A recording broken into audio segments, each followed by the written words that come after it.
Agradecer a presença da professora Laura. Já tivemos uma banca, agora mais uma vez ao lado, e todo mundo que está aí, alunos do RI e de outros cursos. Então, o que eu me proponho a falar é sobre, bom, geopolítica e mídia é o tema da nossa fala, e eu vou puxar um pouco mais para a geopolítica, entrar na mídia, para depois a professora Laura seguir mais com mídia e algo de geopolítica também.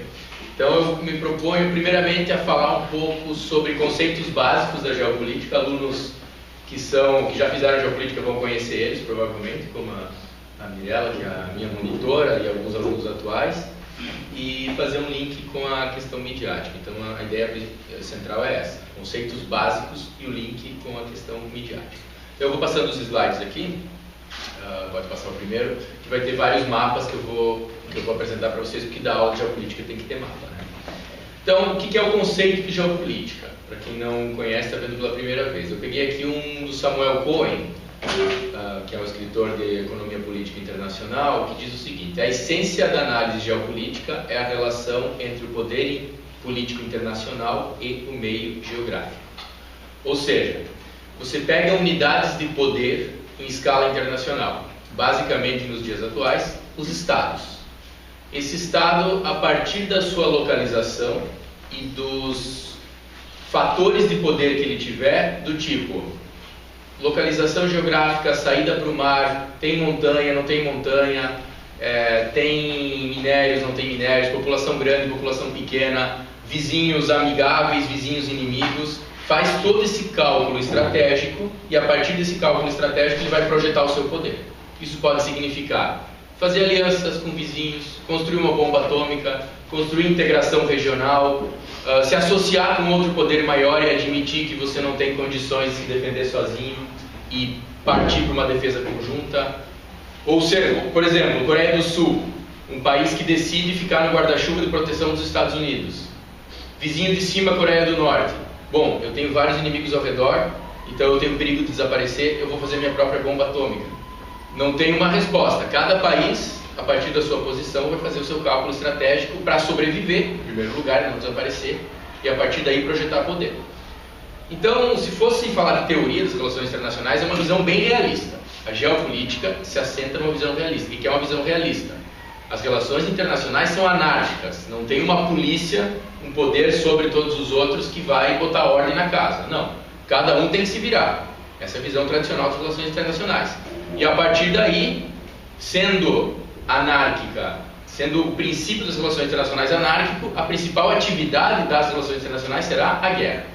Ou seja, a geopolítica parte desses pressupostos não muito amigáveis.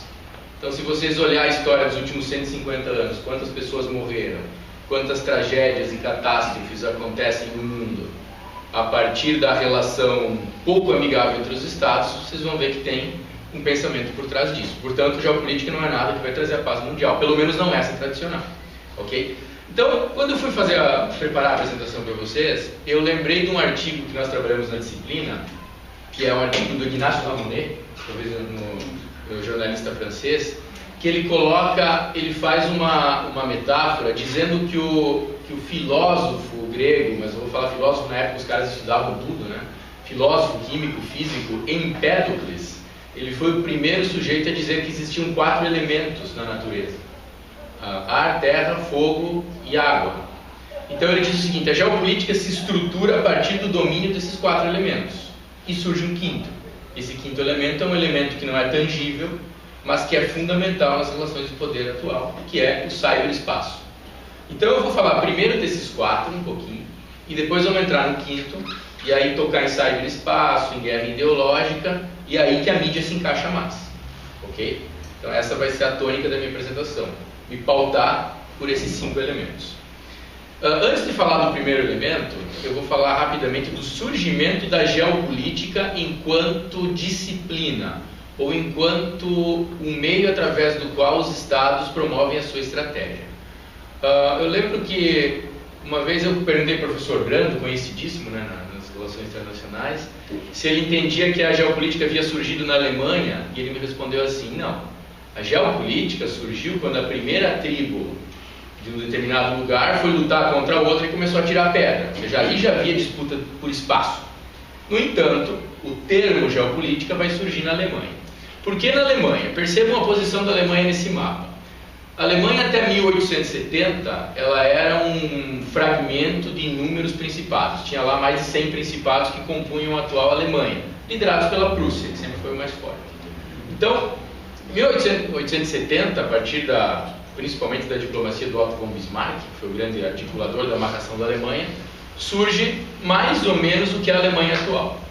Nesse momento da história, França, Inglaterra, Rússia, Áustria, Hungria, né, que era um país só naquele momento, eles já tinham praticamente dividido o mundo entre si. A Inglaterra era a rainha dos mares, a França tinha colônia por todo lado, a Inglaterra tinha colônia por todo lado também, a Rússia tinha uma expansão enorme e a Alemanha surge ali encapsulada, com um mega poderio industrial, com um mega poderio humano, uma capacidade de organização muito boa, que é uma característica do Estado alemão, mas sem saber para que lado ir.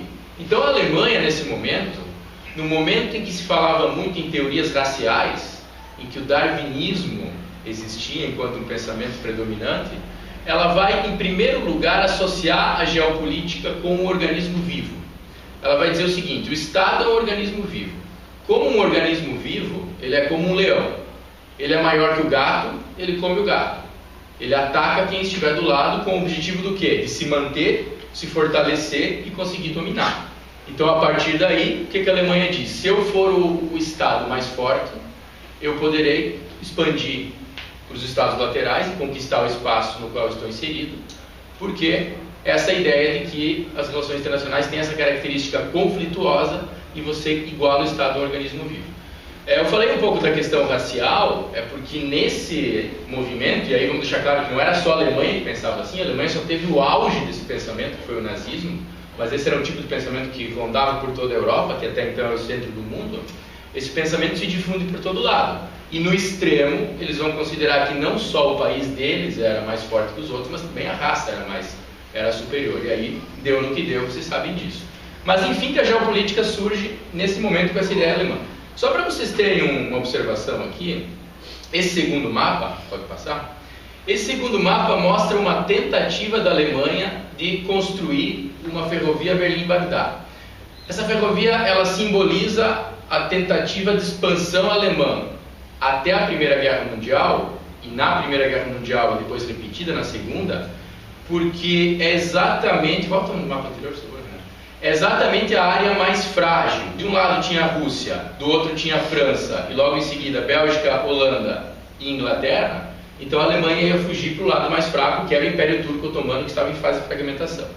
Então, nas duas guerras mundiais, a Alemanha vai tentar essa expansão, não vai conseguir, depois vem as potências laterais, que são Estados Unidos e União Soviética. Então aqui é o surgimento da geopolítica enquanto um pensamento alemão, depois os outros vão dominar também. Aí, para vir para os elementos, o primeiro elemento que vai se destacar na geopolítica vem de um almirante chamado Alfred Mahan, que é um almirante dos Estados Unidos, que seria a grande potência do século XX. Ele vai escrever final do século XIX e início do século XX. O Mahan cria uma frase que vai ser praticamente um bordão que vai percorrer toda a geopolítica. A frase que ele cria é: aquele que comanda o mar, comanda todas as coisas. Então, qual que foi o fundamento do pensamento do Mahan? Bom, o Império Britânico, ele dominou praticamente todo mundo. Onde está aí laranja, a cor é laranja, né? São as colônias britânicas, que vai do Canadá, passa pela África, Índia, Austrália e Nova Zelândia. É o império onde o sol nunca se punha, né? Sempre você conseguia ver o sol em algum lugar do Império Britânico. Então ele faz essa observação: ora, como é que o maior império de todos os tempos conseguiu ser o que é? Controlando os mares. Então ele vai defender que para você controlar não apenas o teu entorno, mas para você ser uma hegemonia mundial, você precisa controlar os mares. E aí ele vai propor várias coisas para o país dele, que é os Estados Unidos, fazer a mesma coisa.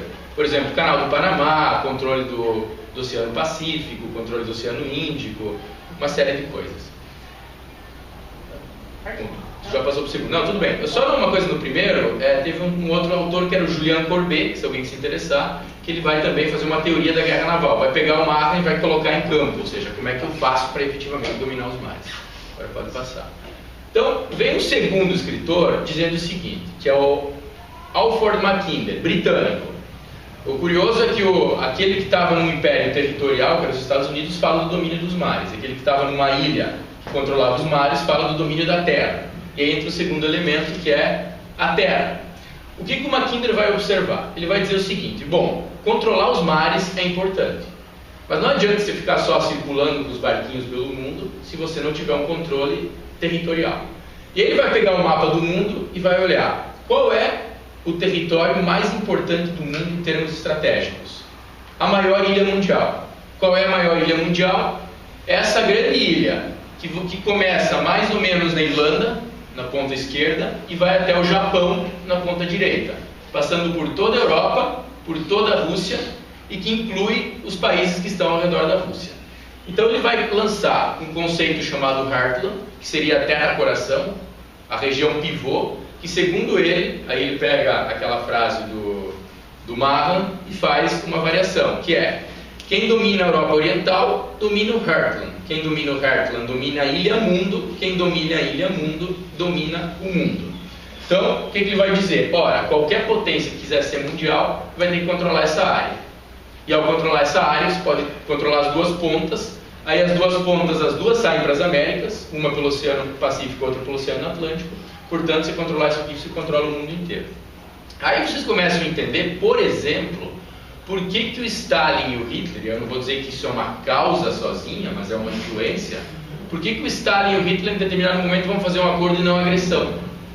Ou seja, a ideia era mais ou menos: vamos controlar juntos essa região, a Alemanha controla aqui, Rússia controla aqui, mas num determinado momento os nazistas vão romper esse acordo, que é o pacto Molotov-Ribbentrop de 39.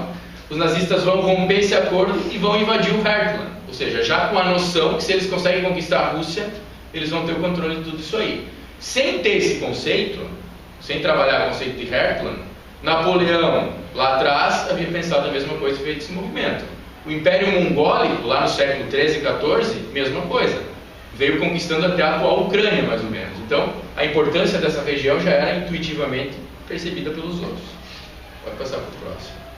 Aqui a geopolítica vai ficando menos criativa. Na sequência da ideia de Heartland, Nicholas Spikeman, ele traz a ideia do Rhineland. Então ele faz o meio termo.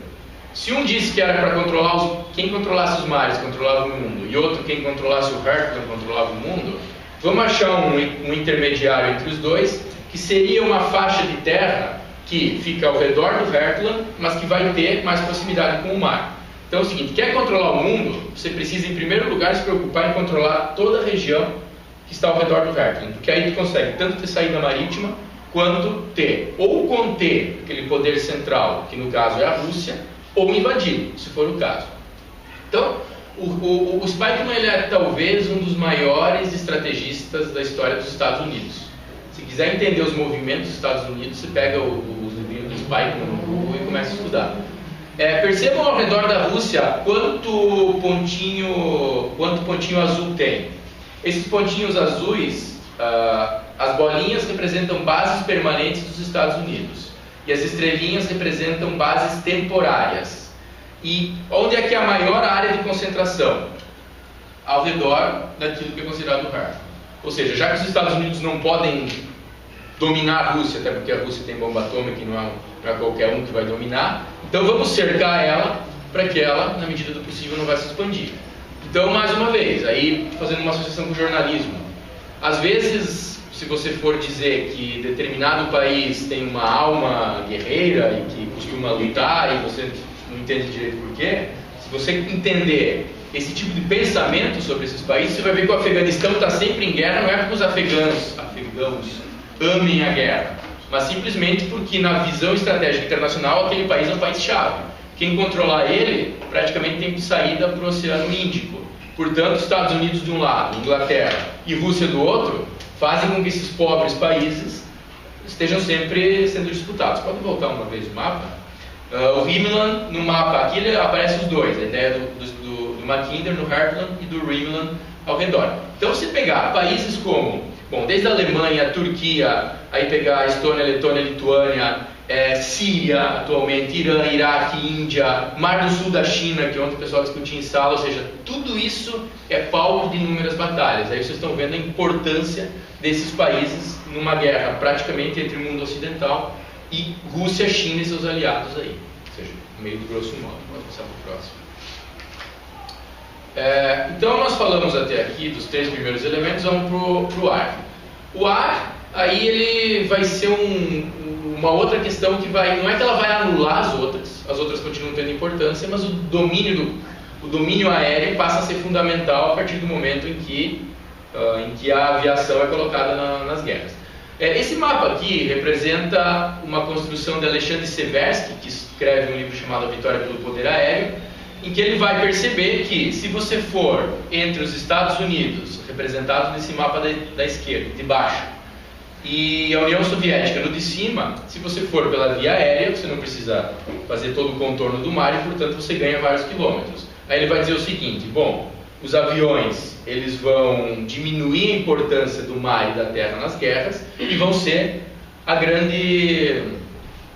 o grande elemento da guerra a partir mais ou menos de meados dos anos 50 e 60. Ele teve razão em alguma medida, principalmente porque do poderio aéreo da Primeira e Segunda Guerra Mundial, que era avião jogando bomba, vai evoluir para aquilo que eu coloquei como quarto elemento. Você pode passar. Que é o fogo, que é a chegada da bomba atômica. Quando chega a bomba atômica primeiro é soltada em Hiroshima e Nagasaki em 45, depois os países principais vão construindo as suas na sequência. China constrói, França constrói, Inglaterra constrói, Rússia também, e hoje em dia aqui tem todos os países atômicos do mundo. Além desses principais que eu citei, você tem também Paquistão, Índia e Israel. E a Coreia do Norte. A Coreia do Norte há mais ou menos um consenso que pelo menos uma bombinha ela tem, a dificuldade dela é em lançar. Então o que acontece aqui? Essa análise de domínio do mar, domínio da terra e domínio do ar, ela é importante, sendo que o terceiro mais ou menos relativiza a importância dos 2 primeiros, mas não faz desaparecer. Mas esse quarto elemento, claro que o fogo está em todos eles, mas colocando o fogo como simbolizando o poderio atômico, esse sim vai dar uma congelada em todos os outros. Porque a partir do momento que uma potência, um país, consegue conquistar a sua bomba atômica, ele tem aquilo que a geopolítica chama de destruição mútua assegurada.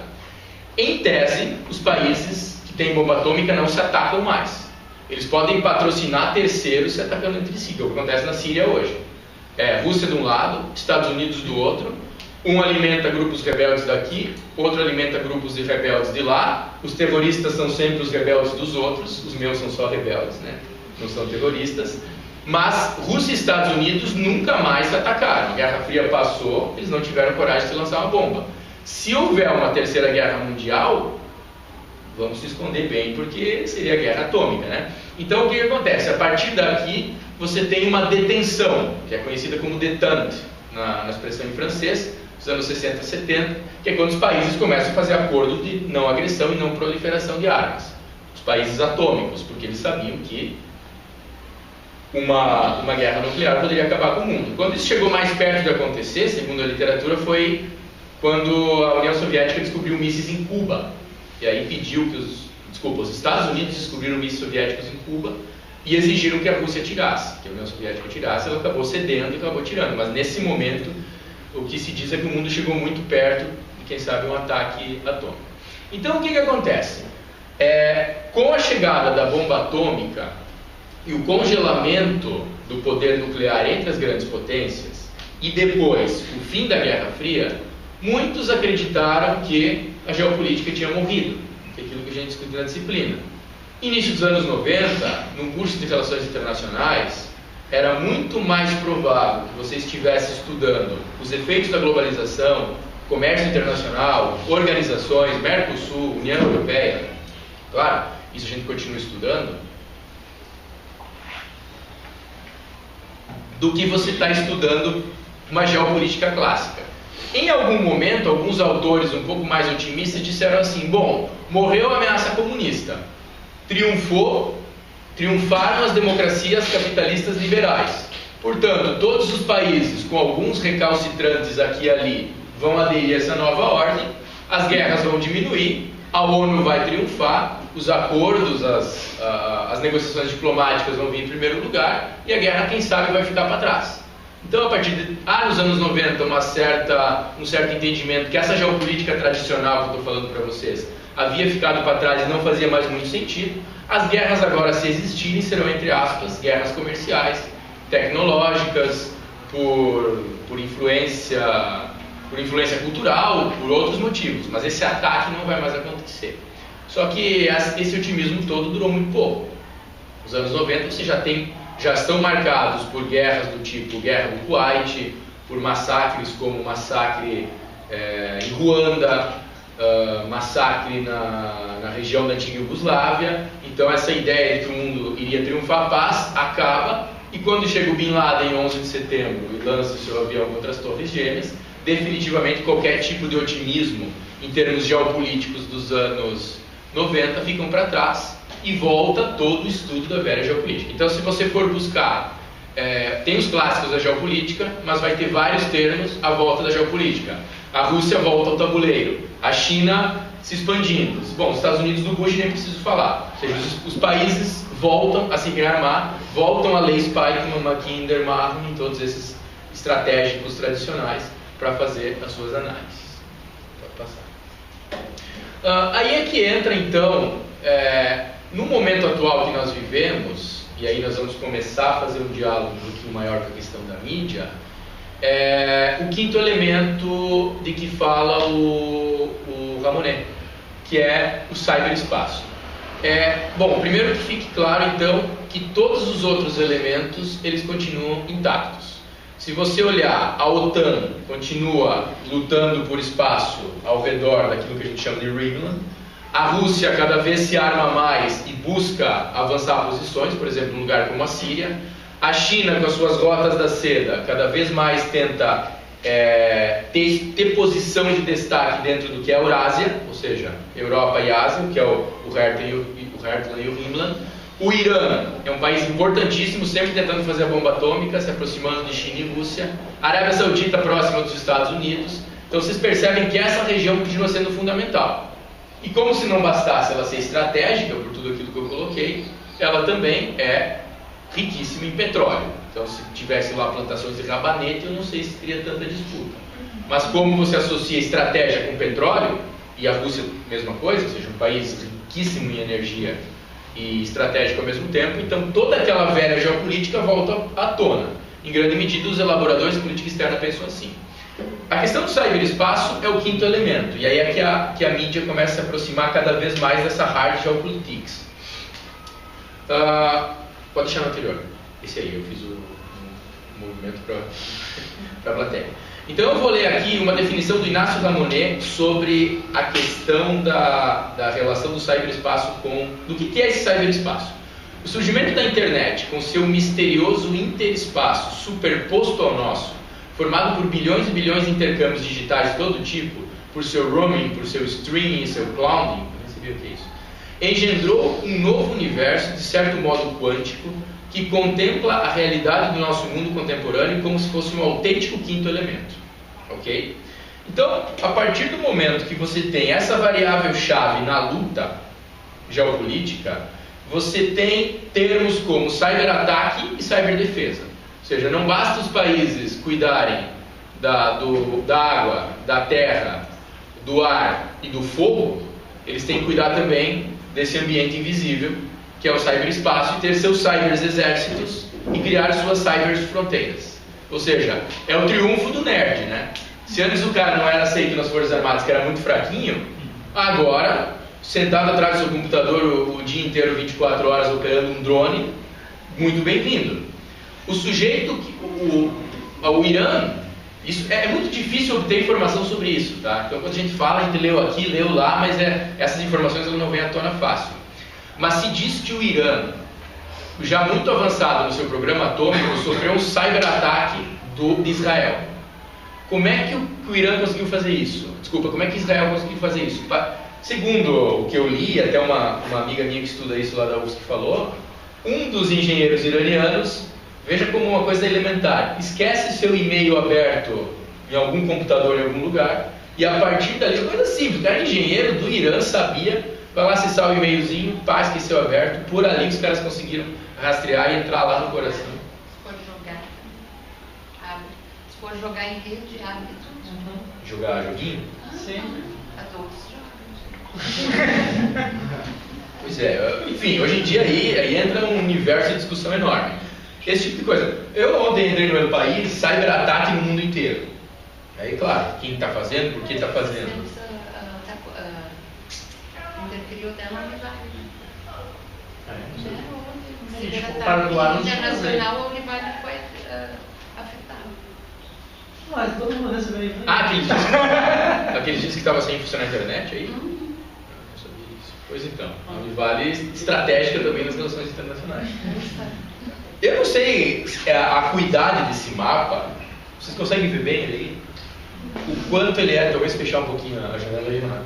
O quanto ele é preciso, porque esses blogs de teoria da conspiração, mas na minha análise faz sentido. Olha onde é que se concentram os ataques, tanto o ponto em que vão os ataques, quanto quem faz os ataques. Estados Unidos e região, Oriente Médio, Europa e os arredores da Rússia.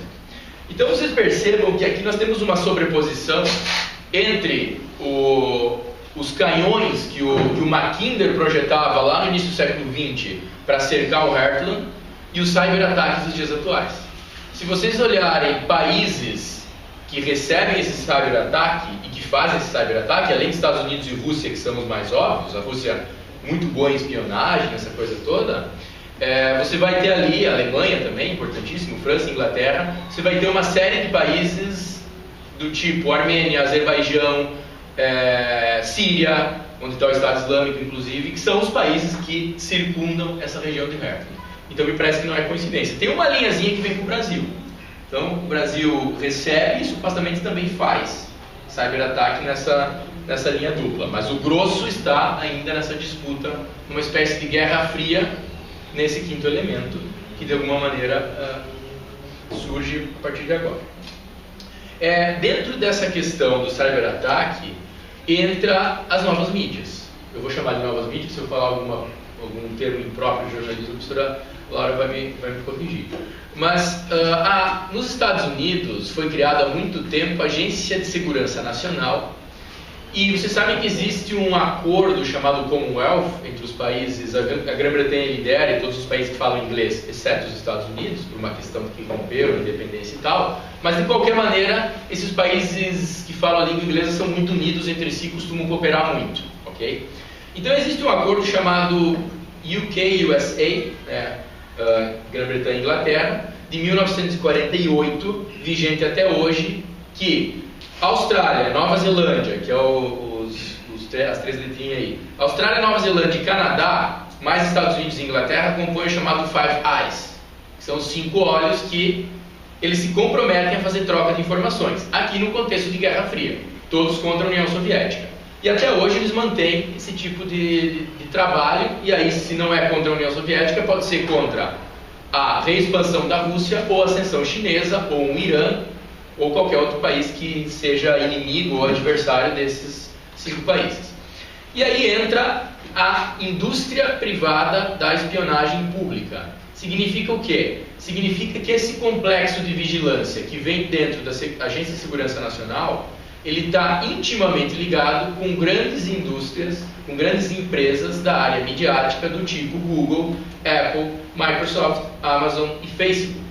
Ou seja, eu não sei se está certo dizer que são novas mídias, em que medida essa nomenclatura está certa, mas acho que está todo mundo sabendo que se os Estados Unidos quiserem saber como anda a sua preferência política, as suas compras, a sua vida sexual e as suas viagens, olhar o Google é uma bela maneira. O que você anda pesquisando no Google, o que você anda fazendo nas redes sociais, é uma bela maneira de saber. Ou seja, essas empresas, supostamente, vou dizer supostamente, né, porque não tem as provas aqui, recebem essas informações, repassam tanto para a agência de marketing quanto para o estado profundo dos Estados Unidos, que a partir daí vão trabalhar isso.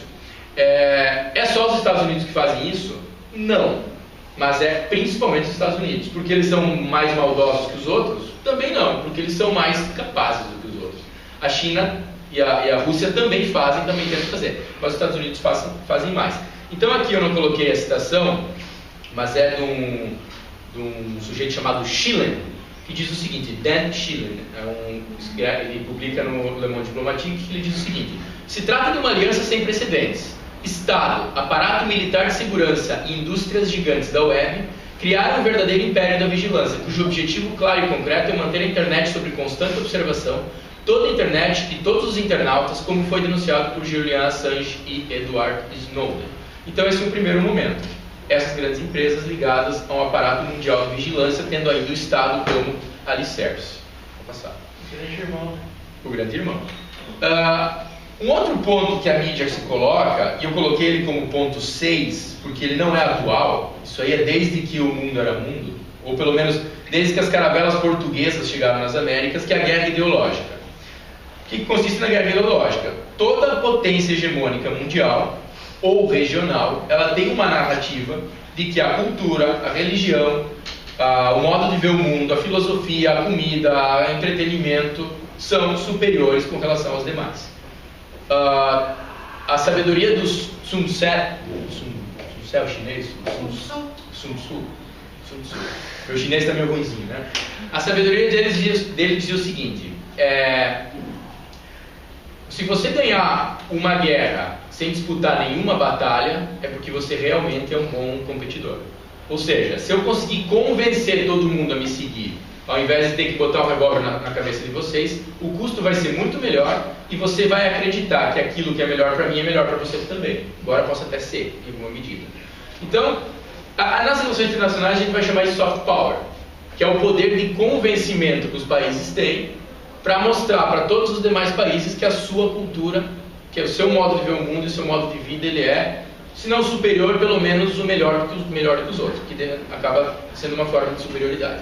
Então, quais são os aspectos? A mídia, fundamental para fazer isso, para difundir, o entretenimento, cooperação internacional, intercâmbio de estudantes profissionais, difusão da língua e da cultura, treinamento de oficiais, etc. Então, eu não quero polemizar aqui se vocês gostam ou não do juiz Sérgio Moro. Ele pode ser um sujeito super honesto fazendo um bom trabalho. Ou não. Ou seja, realmente não quero polemizar. Mas afirmo que ele não foi para os Estados Unidos, do ponto de vista dos Estados Unidos, a passeio.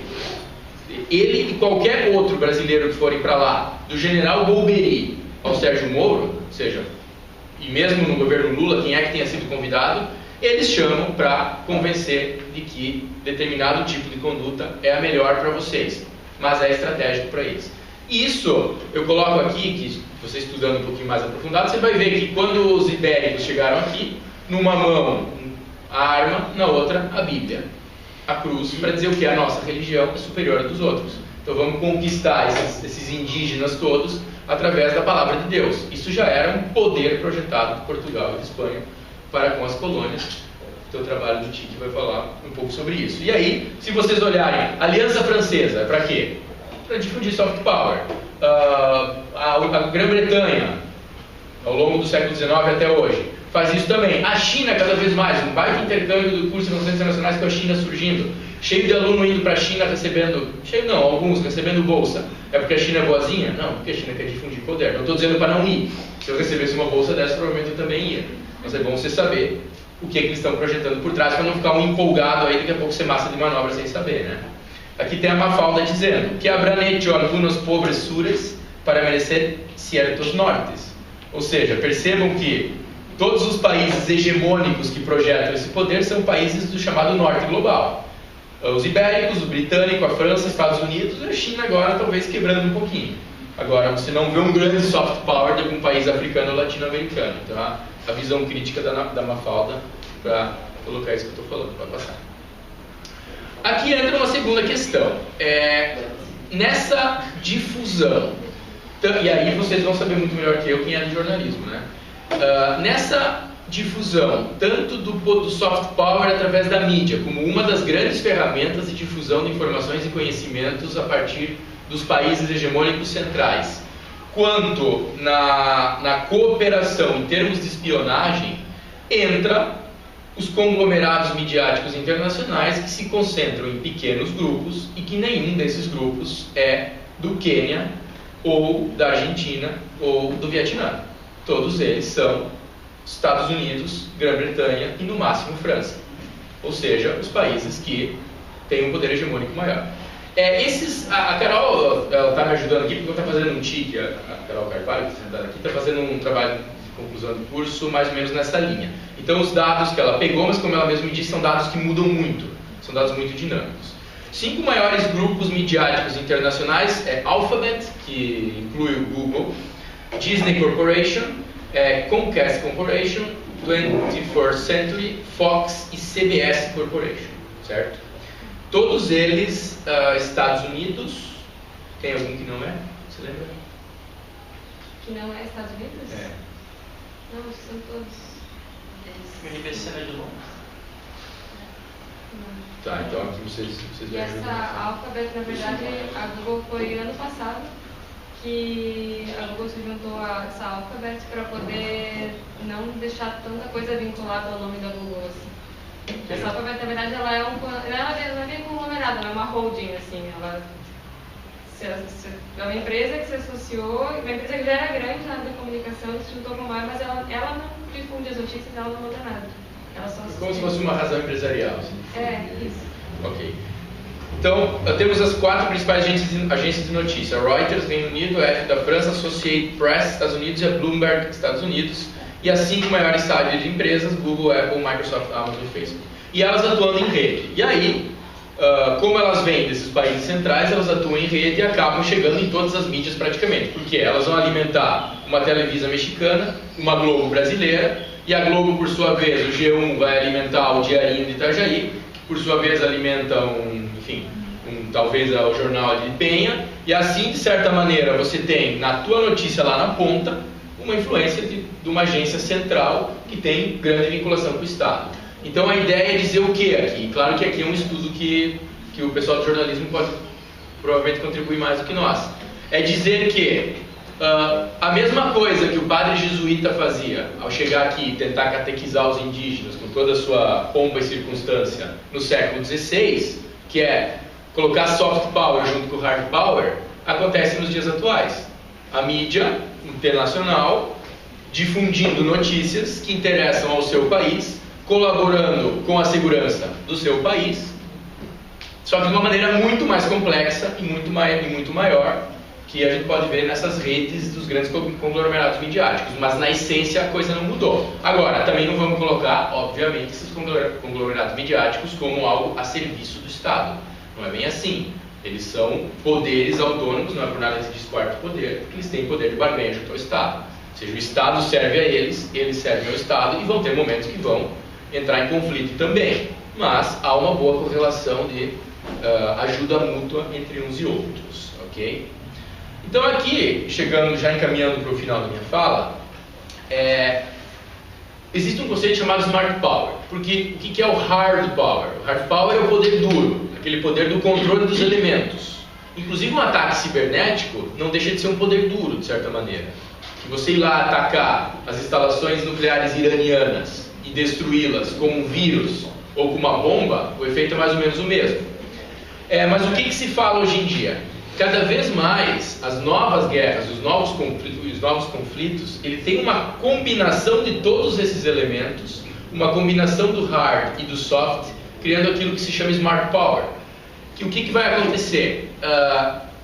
As Forças Armadas, isso, por exemplo, a tempestade no deserto no Vietnã mostrou que entrava a bomba, entrava a CNN ao mesmo tempo. Tem até o CNN Effect, né? Que eu acredito que é um termo que eu li em alguns lugares, acredito que é conhecido no jornalismo, que é como a reportagem da CNN causa efeitos profundos dentro do país a qual ela é vinculada. Então essa coordenação mídia-Forças Armadas, a coordenação entre as ONGs e os objetivos que o país está colocando. Por exemplo, na Ucrânia, antes deles derrubar o último presidente, que era mais pró-ocidental, várias ONGs fizeram um trabalho de difusão de treta contra o presidente dentro da Ucrânia durante um grande tempo.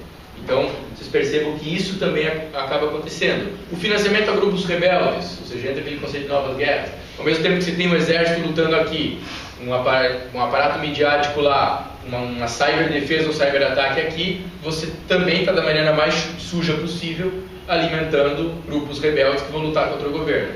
E aí você tenta coordenar todas essas ações, e tem um conceito que eu acho legal, que é das guerras redicêntricas, que elas têm um centro, mas elas funcionam em rede também. Se você pegar aquele do slide anterior, essa rede de mídia internacional que você quiser fazer para a guerra, coloca o país central ou os países numa aliança que estão, por exemplo, tentando atuar na Síria, e você começa a criar as conexões, que são difíceis de seguir. A mídia atua aqui, os grupos rebeldes lá, tem uma ONG atuando acolá, tem um Estado com um exército oficial atuando ali. Então, essa série de agentes trabalhando na guerra com a visão, com o objetivo final de atingir certos objetivos geopolíticos. E nesse sentido, muitas vezes, você está influenciando nessa estrutura de rede, desde um professor que está falando aqui na universidade, por exemplo, eu nesse momento estou sendo crítico e estou lendo um sujeito chamado Vladimir Prav, que é russo, e eu, de alguma maneira, posso estar trabalhando para a Rússia, sem saber. Ou seja, isso tudo que eu estou falando vai, de certa maneira, contra os Estados Unidos, em alguns pontos que estou criticando mais, mas você pode interpretar isso como alguém, um agente pró-Rússia, sem que eu saiba que estou fazendo isso. Ou eu estou fazendo isso porque eu concordo, ou eu estou fazendo isso porque a Rússia me mandou um dinheirinho. Ou seja, qual que é a ideia? Uma série de agentes trabalhando em prol de determinados objetivos, muitas vezes sem saber que está fazendo isso. Então não é só agente pago e atuando direto, outros atuando de maneira indireta. E por isso essa metáfora aí, é um cérebro no lugar do músculo, quer dizer, as duas forças atuando juntas. Só para fechar aqui, alguns exemplos de onde que essas guerras redicêntricas, esse smart power, juntando tudo aconteceram. Nas chamadas revoluções coloridas, em que a atuação combinada de ONGs, organizações sociais e mídia, geralmente com discurso liberalizante e pró-ocidental. Eu estou falando mais da atuação dos Estados Unidos, como eu já falei, não que os outros não façam.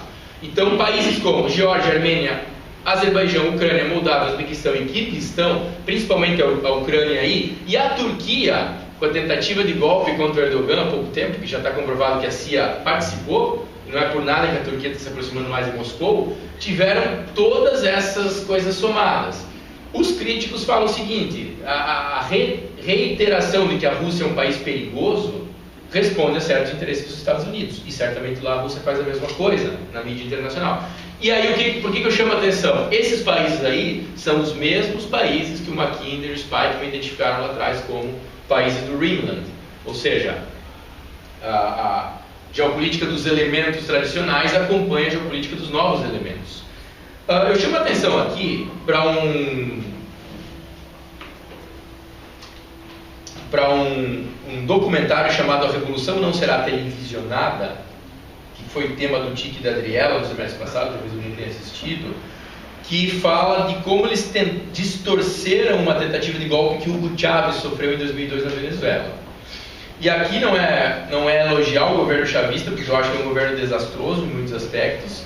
No entanto, naquele momento, o Hugo Chávez sofre uma tentativa de golpe e há uma distorção bastante forte das imagens que são difundidas na mídia internacional, em grande medida a partir da CNN, e esse documentário mostra tudo muito bem, que é um irlandês que andava por lá e acabou fazendo, inclusive com imagens assim, por exemplo, uma multidão ataca o Palácio do Governo em determinado momento. Aí eles vão lá e mostram a multidão. Aí o irlandês consegue mostrar que naquele momento não existia multidão nenhuma, que a CNN simplesmente trocou imagens e colocou imagem que lhe interessava num lugar que não era adequado. Então esse documentário vale a pena para você ver como os Estados Unidos atuam, a mídia internacional atua. A Venezuela e a Colômbia, para acompanhar a velha geopolítica, foram colocados por Spikeman como zona de influência imediata dos Estados Unidos. Todo o Caribe é uma zona de proteção dos Estados Unidos que não pode fugir do controle deles. Portanto, um governo como o chavista, bom ou mal, não é essa a questão, vai ser necessariamente atacado pelos Estados Unidos. Se amanhã subir um governo de esquerda na Colômbia, volta as Farc, volta alguma coisa, os Estados Unidos está ali. Isso é uma questão estratégica deles, ok? E um conceito que eu coloquei aqui, que é o conceito da minha orientanda, que é o conceito dela mesma, não sei, né, Carol? Você teve, você leu em algum lugar. Ah, me decepcionou. Vou admitir. Que é a fraternidade seletiva. Conta pra turma o que é a fraternidade seletiva. Na questão da mídia, O exemplo que tu vai estudar no teu TIC, antes de eu fazer a minha como está ali embaixo, a cobertura diferenciada de eventos semelhantes que acontecem no mesmo tempo histórico, mas em locais diferentes.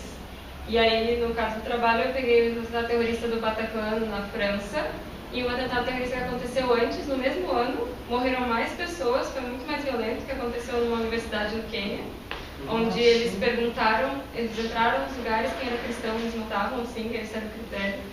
E teve passou no jornal daqui, claro, mas não teve a mesma ênfase. Ninguém mudou a fotinho do Facebook, ninguém ficou uma semana inteira falando sobre o que aconteceu na França, como o que aconteceu, da mesma forma como aconteceu na França, assim. E aí, o trabalho é baseado nisso. Por que que aí você fala para pessoas do meu trabalho, as pessoas falam assim, mas isso é óbvio que vão focar mais na França. Mas tá, por quê? Por que a vida de um francês vale mais que a vida de um africano? Pois é. E por que é natural isso, esse conceito? Por que a gente naturaliza tudo isso? Exatamente. E aí vamos buscar essas bases da geopolítica e tal para ajudar a explicar isso.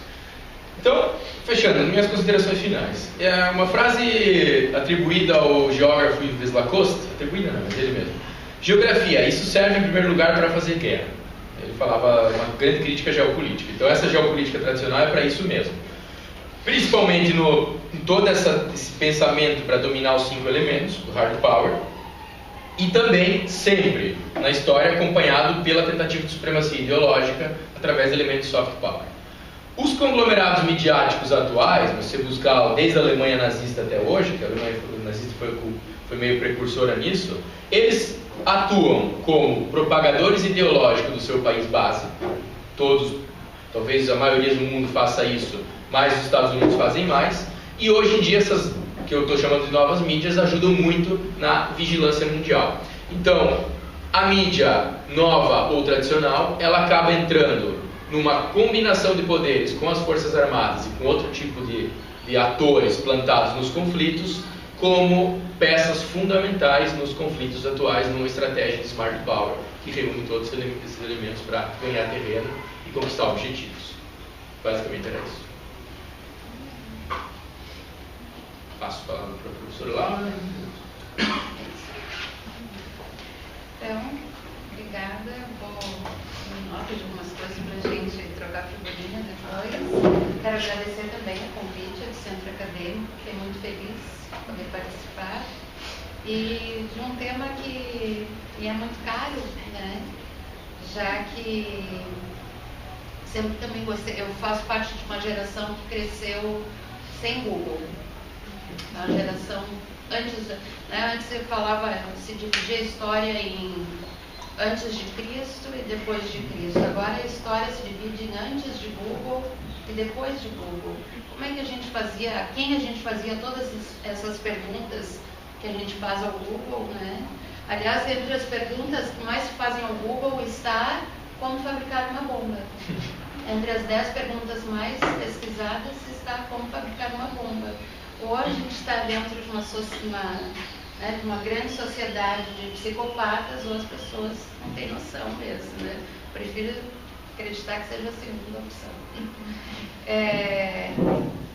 Tinha que estudar mapa, né? Saber, conhecer história, é assim que a gente se divertia.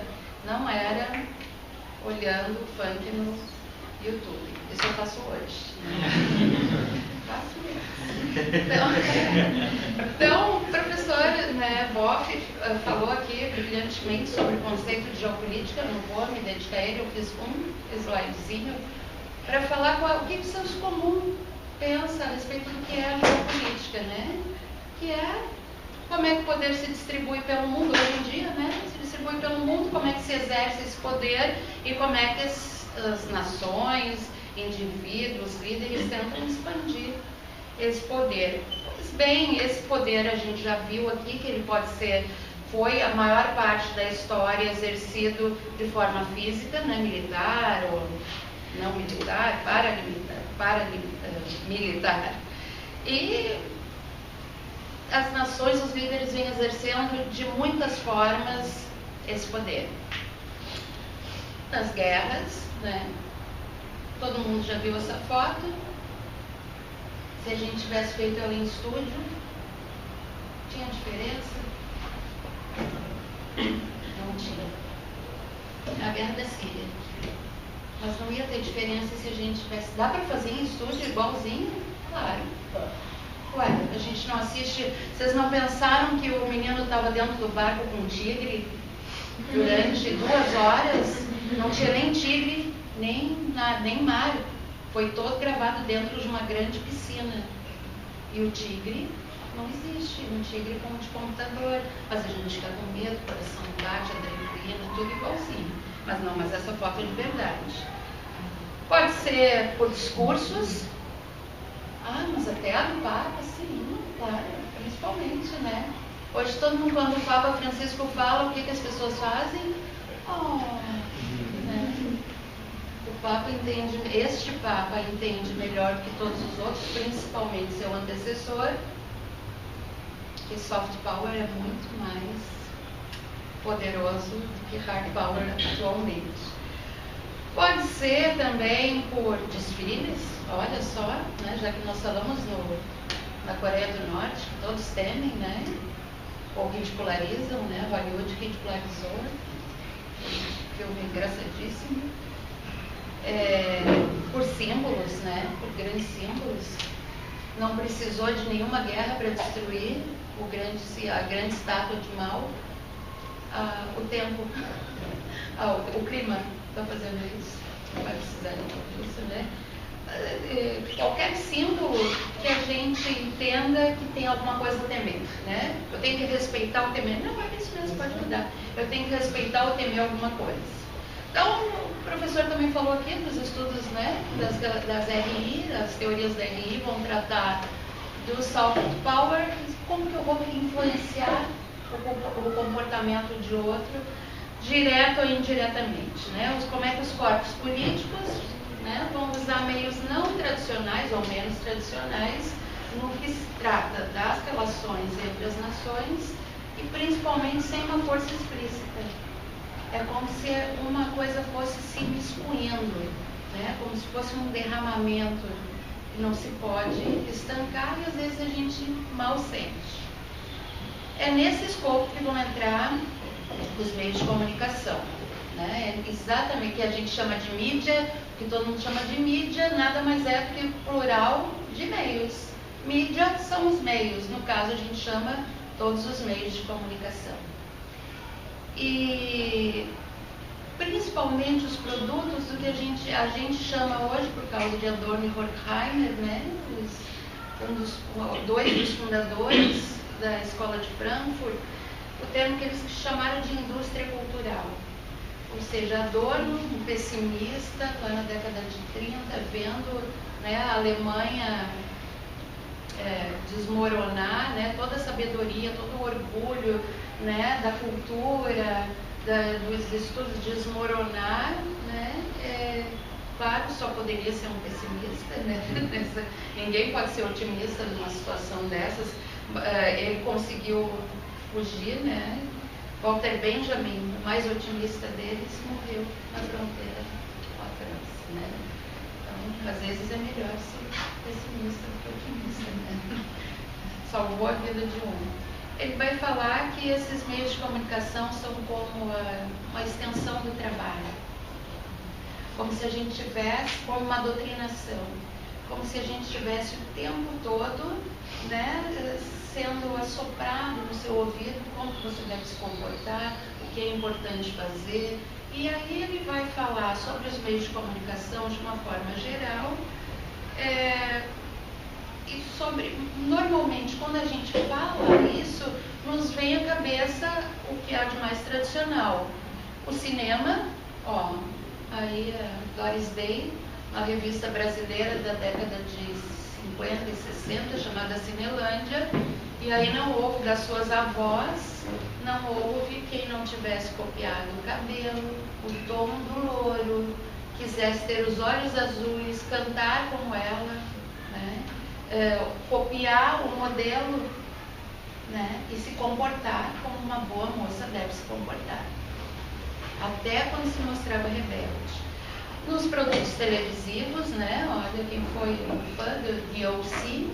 DOC se refere à riqueza, né? A burguesia decadente do Orange County, né? As pessoas uma ferrando com a outra, eu não vou falar aquela outra palavra com F que estão gravando,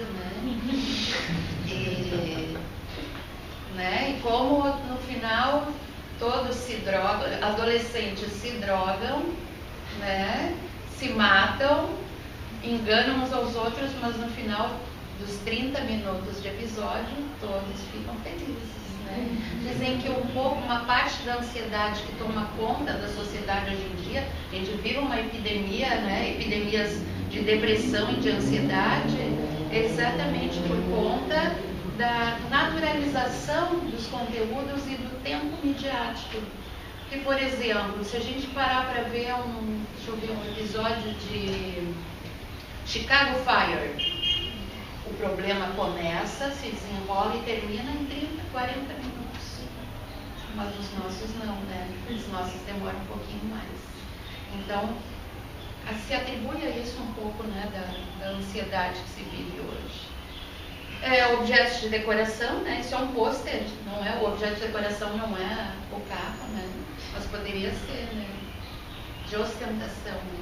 É muito lindo. Cuba vive um grande dilema hoje em dia, já que tem esse carro, eu falei de ostentação, que é uma música chamada, esqueci o nome do ritmo, que é tipo o nosso funk ostentação, só que lá não é um funk, mas é o mesmo estilo do rap, mistura o rap, esqueci agora o nome, quando eu não quiser mais me lembrar, vou me lembrar. Que fazem clipes com as pessoas com correntão, carrão, piscina, vista exatamente como no resto do mundo. Isso está chocando, está havendo uma grande controvérsia lá. Também objetos para serem vestidos. Né? Sim, aqui a gente tem o Renan, pode ser o nosso modelo, também vestindo uma camiseta, pena que eu não vi, podia ter vindo com a minha do Totoro, né? Eu sou fã do Totoro, tem tudo do Totoro, podia vir de capa de Harry Potter também, tem capa, Bahia, todos os fandoms. E tudo isso acaba nos fazendo assim, fazer um pouco de troca cultural, né? Um pouco de aculturação, não no sentido do senso comum, se fala como se uma pagasse a outra, mas no sentido que a própria sociologia e antropologia tratam, que é das trocas culturais que se estabelecem. Mas eu vou tratar isso de uma forma um pouco diferente, porque essa ideia de usar esses signos como ferramenta de geopolítica não é exatamente algo novo. E para isso eu vou usar esse cidadão aqui, não o Luís XIV, mas o autor do livro, o Peter Burke, né, que é um historiador inglês, casado com uma brasileira. Ele está bem velhinho, quem tiver a oportunidade de ouvi-lo, ouça logo. Mas eu ouvi agora. Foi a São Paulo, por isso faltei a aula de vocês. Bem na hora da aula de vocês ele estava dando palestra lá em São Paulo.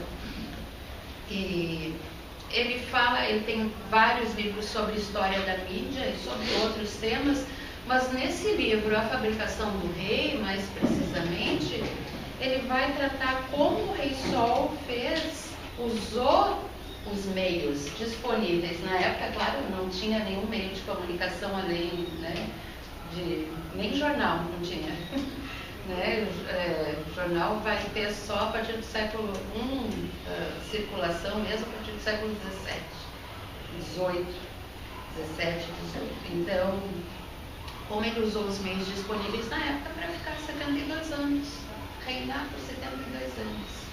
Né? E aí pode mudar, e aí ele segue essa grande frase de Montesquieu, vai retratar exatamente o que fez Luís XIV, mas o que faz hoje em dia, o que fazem hoje em dia outros tantos líderes.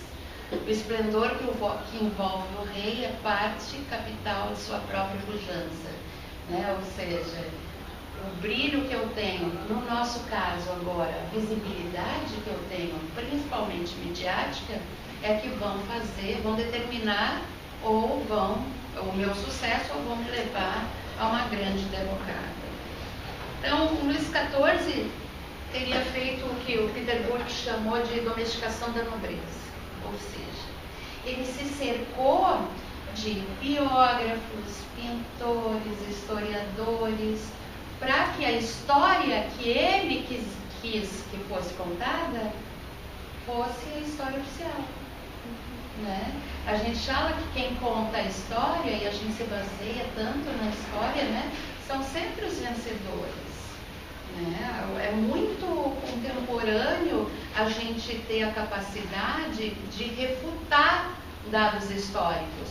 A história oral só passa a ser valorizada como documento, como um valor, a partir do século XX, meados do século XX. Antes precisava documento oficial. Né? Então a história oral é muito recente. Então o que Luís XIV faz é se cercar. Olha os quadros, principalmente os quadros, olha, lá no primeiro, vejam as pernas do Luís XIV. Jamais vi as pernas do Peter Burke. Né? As pernas do Luís XIV. Né? Se a gente olha, esse já é um quadro do final da sua vida. Se a gente olha, o rosto dele já é envelhecido, mas as pernas, ou seja, o que determina? Eu não posso esconder que o rei envelheceu. Se passam 70 anos. Mas o que representam as pernas do Luís XIV? Vigor físico, o rei ainda pode, né? Ali é uma foto em família. Ah, que lindo, olha. Né? Ele inventa a corte, ele inventa toda o que a gente chama hoje de entourage, né? A etiqueta da corte como instrumento de marketing político. Ou, no caso, como um instrumento de soft power, de estender durante muito tempo para muitas pessoas que o rei ainda tinha. Pode passar? Olha só, né? Olha, o rei é religioso. Pode passar mais uma. E o rei vai à guerra, vai acompanhar seus soldados. Esse é um quadro que ele faz para dizer que ele foi acompanhar as tropas, ver como elas estavam. Isso jamais aconteceu. Ele cria, em época de fake news, que a gente fala tanto, né? A era da pós-verdade, essa era da pós-verdade sempre existiu. Se a gente olhar para o conceito de pós-verdade, vai ver que o conceito filosófico não é novo, né? É uma reinvenção do mesmo. O conceito filosófico de verdade já dizia que é relativo. Mas olha só, Luís XIV já trabalhava com a fake news. Ele mandou pintar um quadro dele em guerra, né, acompanhando tropas, e isso jamais aconteceu. Está lá no livro de Peter Burke, que é excelente, aliás, como toda a obra dele. Então, ele acaba fazendo uma representação fiel de que ele era Deus na Terra. Né? Ele era onipresente, ele tinha todos os... Ele inventa, inclusive, objetos que vão fazer com que ele seja mais adorado e que persistem até hoje. Por exemplo, o salto no esqui. Todo mundo já ouviu falar. Ele andava de salto alto. Por que ele andava de salto alto? As moças que usam salto, ou os moços também podem. Eu não sou homofóbica, nem transfóbica, nem nada disso. Né? Quem quiser usar salto, fica melhor assim, sabe que te dá, destrói com a sua perna, com a sua coluna, mas te dá uma posição, uma postura elegante. Porque você fica como uma bailarina que anda na ponta dos pés, mas também fica mais alto que os outros. Se eu quiser me tornar mais alta, né, ou quiser ser vista de baixo para cima, já vamos falar sobre esse plano, um salto alto. Pode mudar. Olha só, ele cria as perucas. Ele acordava, jamais era visto sem peruca. Porque ter um cabelo arrumado, alinhado, isso ali era considerado alinhado. Parece o cabelo da Elba Ramalho, né? Só que mais moreno, né? Maria Bethânia. É, Maria Bethânia, boa. A Maria Bethânia é o Luís XIV, viu? Descobrimos. Né? Então, as pessoas começam a se preocupar com a imagem. Então, vamos falar aí também nessa época que se cria a moda. Peterburg vai estudar o consumo e vai estudar a moda como objeto de consumo, ou seja, a gente já é determinado, né, a se portar ali o figurino, né, a moda, os trajes masculinos do século XVIII, né, e assim por diante. Pode passar. Mas, mais recentemente na história, a gente vai ver, o professor Boff aqui falou também, os nazistas, né? Essa era Leni Riefenstahl, a cineasta particular de Adolf Hitler. Ele não só determina os grandes símbolos, os grandes desfiles, as paradas, né? Por que a parada o desfile era todo mundo marchando assim, só pelo uníssono, pela unidade? Não, pelo barulho que faz. As tropas de choque fazem isso até hoje. Tropa de choque da PM, quando avança, eles batem a bota.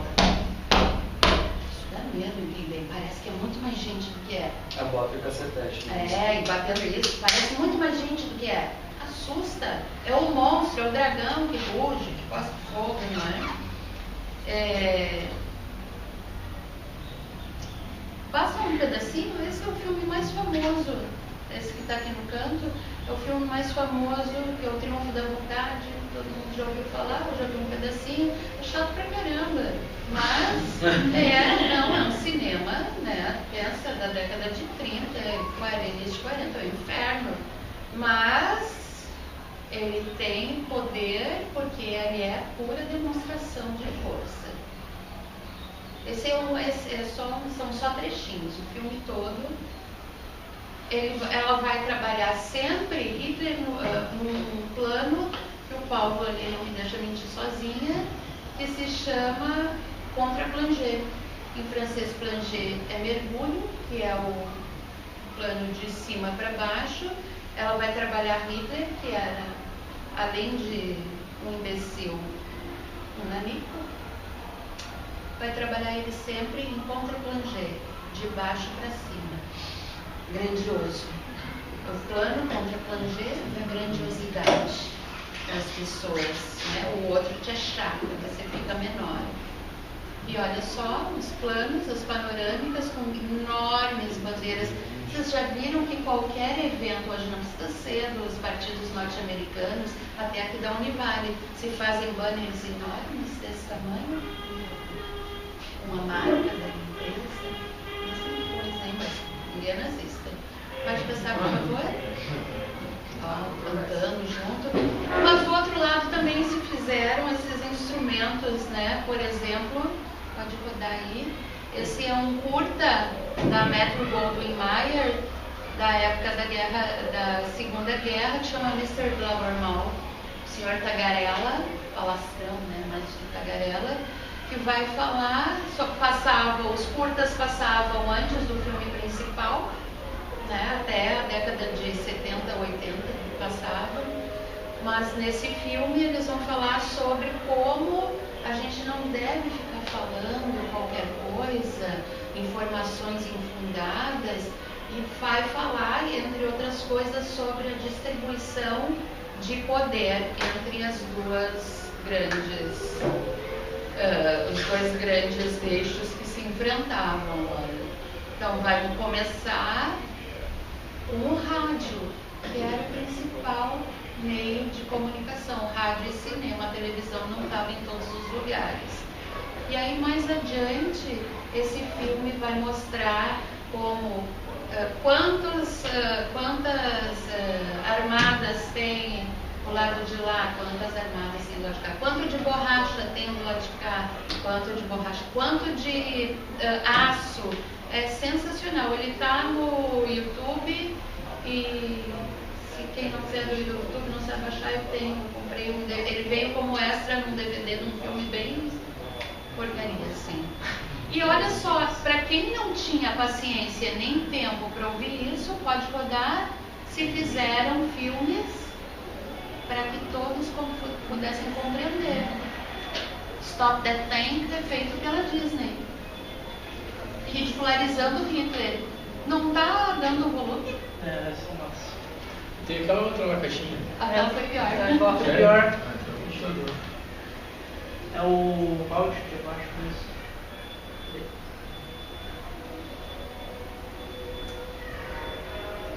Ah, tô gostando. Foi, tem um interno aqui também. Olha só.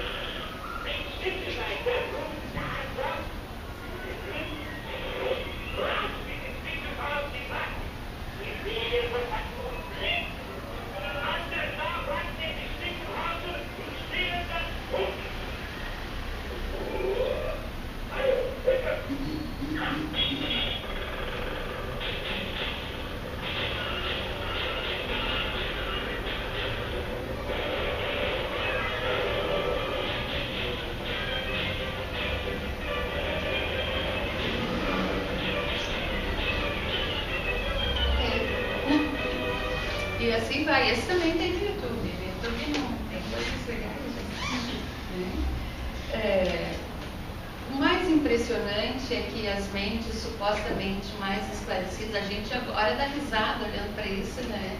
Mas hoje em dia a gente está cercado de tanta informação o tempo todo que a gente não presta mais atenção em como ela está presente, em como ela influencia. Qualquer coisa hoje em dia é mídia. A camiseta que a gente usa, a marca presente, né?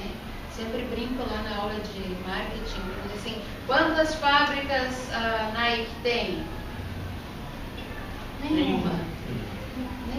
A Nike é só uma marca.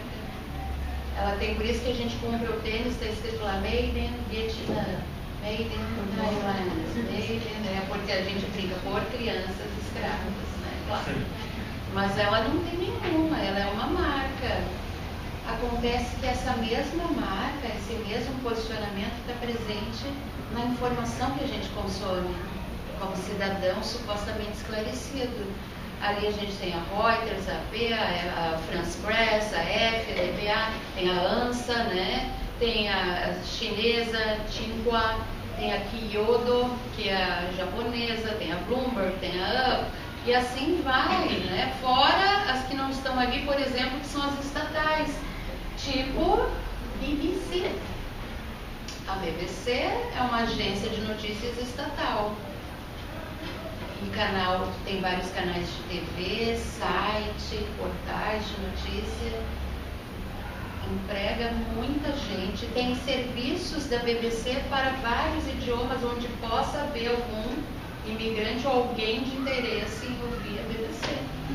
E aí a gente escuta como se fosse uma grande voz de autoridade e não para pensar na procedência dessa informação. Muitas vezes, quanto mais distante for quanto mais distante for o local de onde vem a procedência dessa notícia ou desse fato informativo, menos gente eu terei cobrindo, e aí pior se faz a manipulação ou o enviesamento, pior do que manipulação, né, da notícia. Se hoje a gente... Ali é o primeiro um filme, tá? Lá de cima é um filme, chama Repórteres de Guerra. É sobre... É muito legal, velho, mas legal. É de um livro chamado Bang Bang Club. E virou filme também. E em português ficou Repórteres de Guerra. Fala sobre o conflito na África do Sul e como as pessoas cobriam. E aí aquela foto ali de baixo, em que está o menino abaixado e um abutre, não é um abutre porque é na África, deve ser um urubu. Abutre é só no hemisfério norte. O urubu em volta, que ficou famosa, ganhou o Pulitzer, o prêmio Pulitzer, que é o prêmio maior do jornalismo e dos escritores, livro, é abordado porque essa foto deu visibilidade para o mundo, né, ver a fome, a desgraça, a miséria que estava assolando a África. O sujeito que fez a foto foi cobrado. Por que ele não ajudou a criança em vez de fazer a foto? E aí ele se matou, né, de tanta cobrança que houve, né, por causa do Pulitzer. Ele se matou porque ele não aguentou. Ali a gente tem um livro de um repórter brasileiro, chama O Gosto da Guerra, é do José Milton Ribeiro. Ele está muito velhinho, mas de vez em quando ainda aparece fazendo matéria para o Globo Rural. É um grande repórter, ele cobriu a guerra do Vietnã e acho que do Camboja, né? E perdeu uma perna lá, uma mina, que tem uma prótese, né? Então ali a gente tem um repórter, acho que é na Primavera Árabe, se não me engano. Agora, sobre tudo que acontece no mundo, ou sobre quase tudo que acontece no mundo, que é distante da gente, ou relativamente distante, a gente só vai saber pela mídia. Se eu mostrasse aqui o quadro da Mona Lisa, La Gioconda, né, que é o nome oficial do quadro, todo mundo diz assim, já vou lá dizer, Gioconda, ou Mona Lisa. Mas quantos foram até lá olhar o quadro no Louvre? De onde que a gente conhece isso? Da mídia. É uma das figuras mais apropriadas, mais adaptadas, está em todo lugar, tem camiseta, caneca, piada, até nos Simpsons, né? A gente conhece pela mídia. E a gente é tão naturalizado a forma como os meios trazem as informações que poucas vezes a gente consegue dissociar que os nossos posicionamentos políticos, sociais, culturais, foram moldados pelo acesso que a gente teve mediaticamente. Ou a gente foi ao Azerbaijão, ao Afeganistão, a Síria, a Israel. Não, né? A gente acaba se dividindo. Pode passar, por favor. A gente acaba assim, olha, a Primavera Árabe, todo mundo assim, uau, viva a Primavera Árabe, que legal, a democracia. Pode falar palavrão? Democracia é o caralho. Né? Porque tanto foi que quando cai o ditador de tantos anos, assume outro, mais sanguinário, que impõe Sharia, que impõe leis, tanto é que tentam voltar atrás, né? Então, a gente acaba comemorando, pode passar. A gente acaba comemorando, olha lá, a gente quer dizer como é que se vive na China, todo mundo tem opinião de como se vive na China. Na China, todo mundo anda vestido de Sakura Card Captor, claro, né? Não? Opa! Claro que não, ninguém anda assim, né? As pessoas, na China andam todos com a roupa cinza, adorando o Mao Tse-tung, né? Não! Né? Se vive outro tempo, né? Pode passar. A gente quer dizer como é que se vive em Cuba. Não é essa imagem que tem de Cuba? Reggaeton, lembrei. Chama reggaeton a música. Ai, que bom. É mistura de reggae com não sei o que é o tom. Mas eu sei que o reggaeton é uma salsa, um negócio super sensual. Não tem nada a ver com socialismo, com distribuição de venda, é puramente latino. E agora, o que faz? Virou um grande problema lá, porque essa não é mais a Cuba que as pessoas estão vendo quando vão lá. A Cuba que era para turista ver. Não é? Tinha uma Cuba para turista ver. Olha que lindo. Estou dizendo que Cuba é ruim? Não, estou dizendo que tinha uma Cuba feita para todo mundo que era para turista. O turista ia lá, se hospedava em Varadeiro, num hotel 5 estrelas, e fazia um tour para ver como era legal, como todo mundo tinha tudo. Ou então vai ao Nordeste, ai que lindas, praias do Nordeste, atrás da avenida dos hotéis, a miséria desgraçada. Vai nas feiras com as carnes penduradas, cheio de mofo, né? Ninguém vai, né? Claro. Então a gente acaba, o professor falou sobre o Smart Power, na guerra, na Operação Tempestade no Deserto, só foi permitida a presença de jornalistas dentro dos tanques norte-americanos, junto com o tanque. Pode ir quem para o front? Pode, dentro do tanque. Claro, a desculpa era a segurança, mas na verdade era PR, né? Public Relations. Então, não é bem assim, né? Pode mudar, por favor. Então,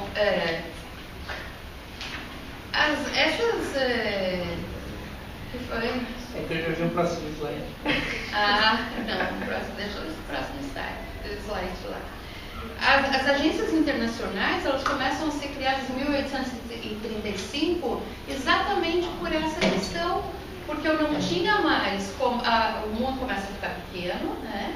Eu começo pelo desenvolvimento dos transportes e dos meios de comunicação, então eu tinha essa sede de noticiar o mais rápido possível, mas ainda não tinha tecnologia da comunicação para isso. A tecnologia vai avançar antes da internet, ao máximo em 1991, na Guerra do Golfo, quando a CNN, né, que investiu, entrega a seus repórteres uma maletinha desse tamanhinho assim, que ela tinha uma mini parabólica. Então o sujeito ia para qualquer espaço aberto, abria a parabólica e gerava matéria do satélite.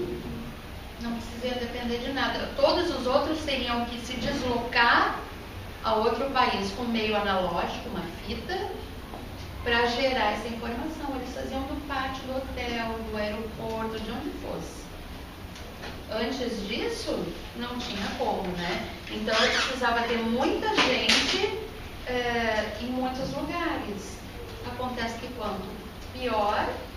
quanto mais longe, pior ficava. E até hoje isso se mantém.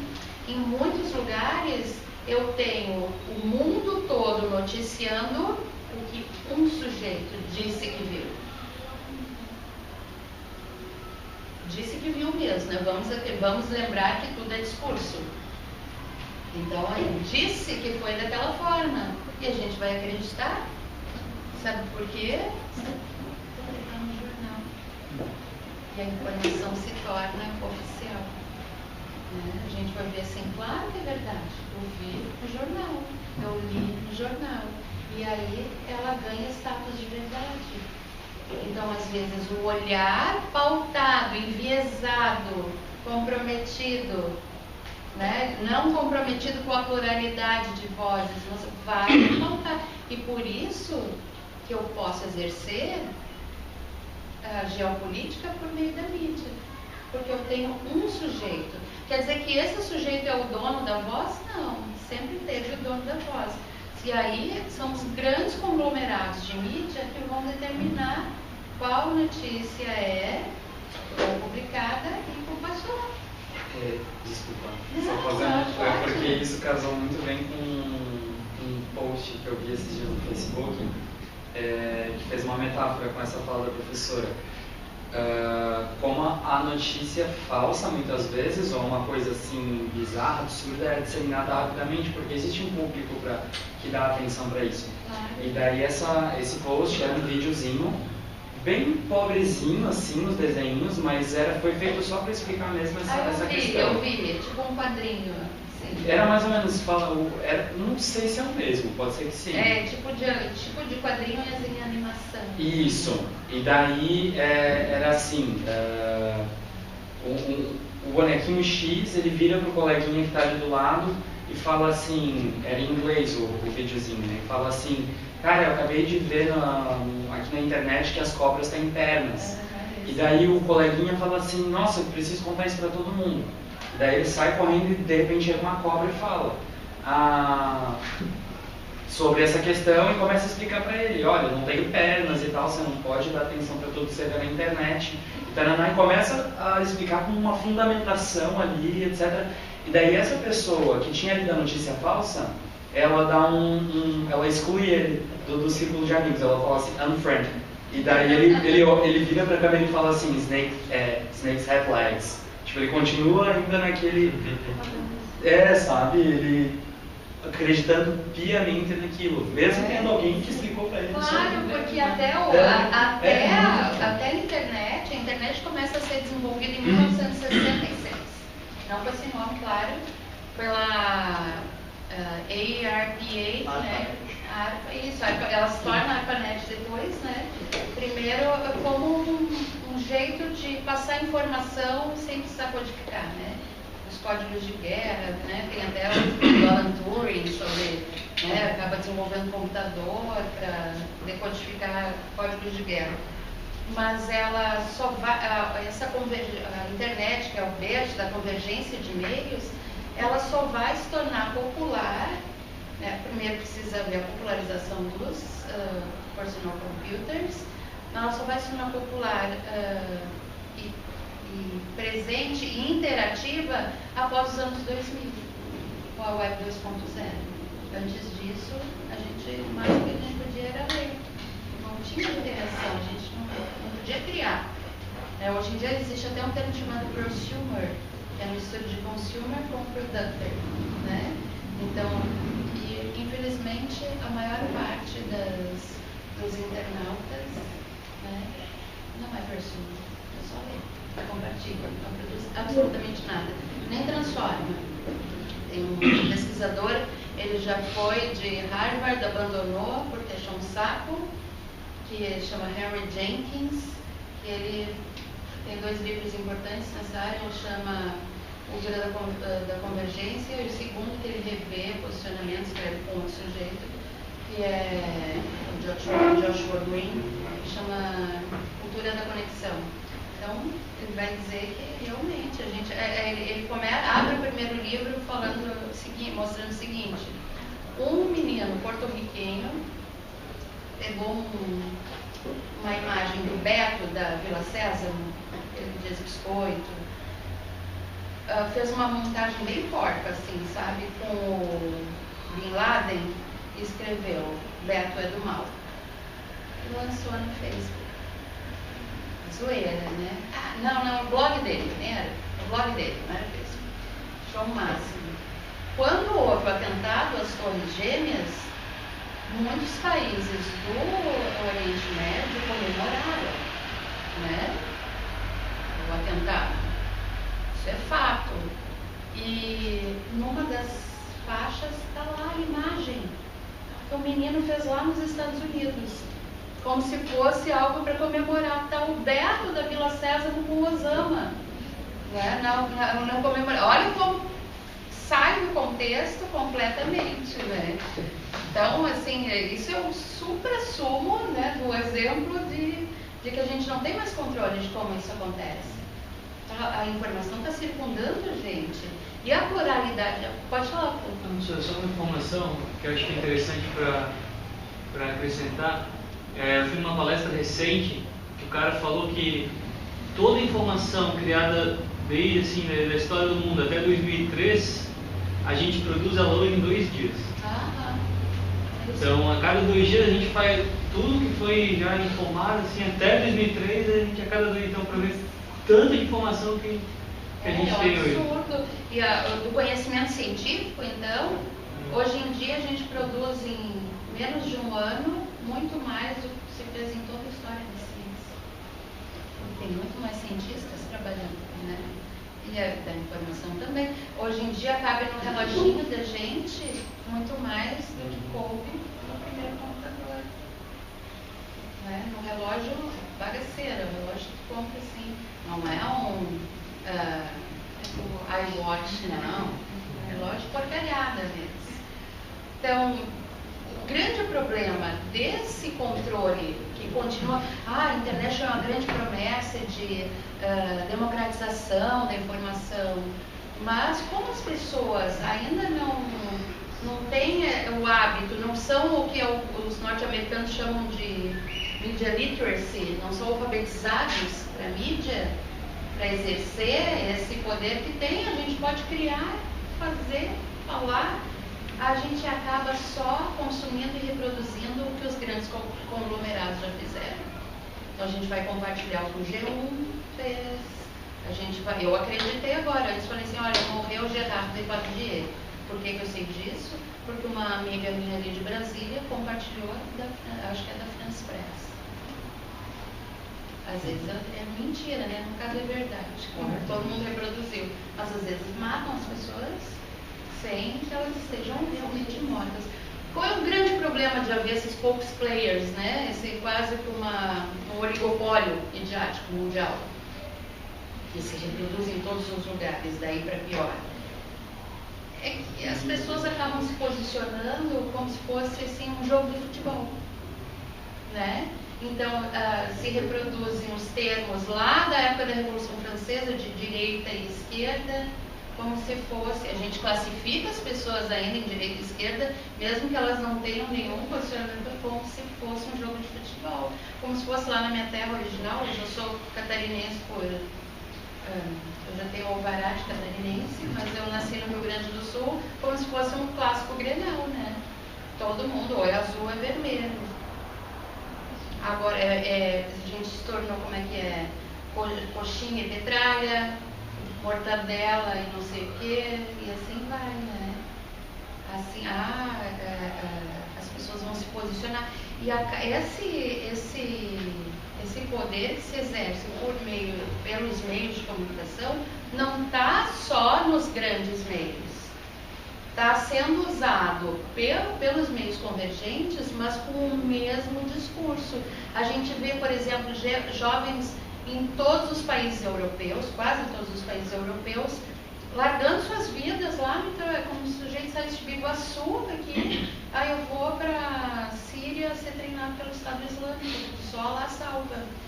Quem que fez esse sujeito sair lá do interior, lá do Biguaçu britânico, né? Sair lá de um lugar, jamais já tinha contato com a cultura, ou sei lá, desses lugares, e se tornar um soldado de Alá. O mesmo tipo de discurso que ao longo da história vem sendo feito, de que culpabilizar alguém pelos seus problemas, pelas suas derrotas. Hitler fez isso, não é? Ele conquistou a sociedade alemã, que marchou e apoiou, apesar de ser... É triste falar hoje, mas é verdade, né? Não adianta dizer assim, não, a sociedade não se rendeu, não, a sociedade apoiou, porque aderiu ao discurso de culpabilizar alguém. Então, hoje em dia, acaba acontecendo isso. E assim acontece aqui na América Latina, acontece em vários lugares. Qual é o problema, lá voltando aos grandes conglomerados? Porque se empobrece o discurso.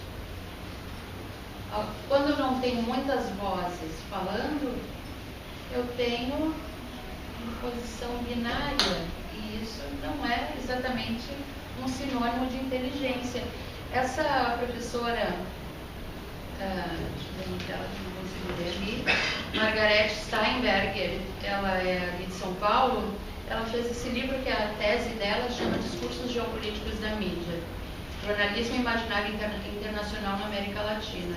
Ela vai apresentar essa tese de que a nova ordem geopolítica internacional é uma ordem internacional midiática.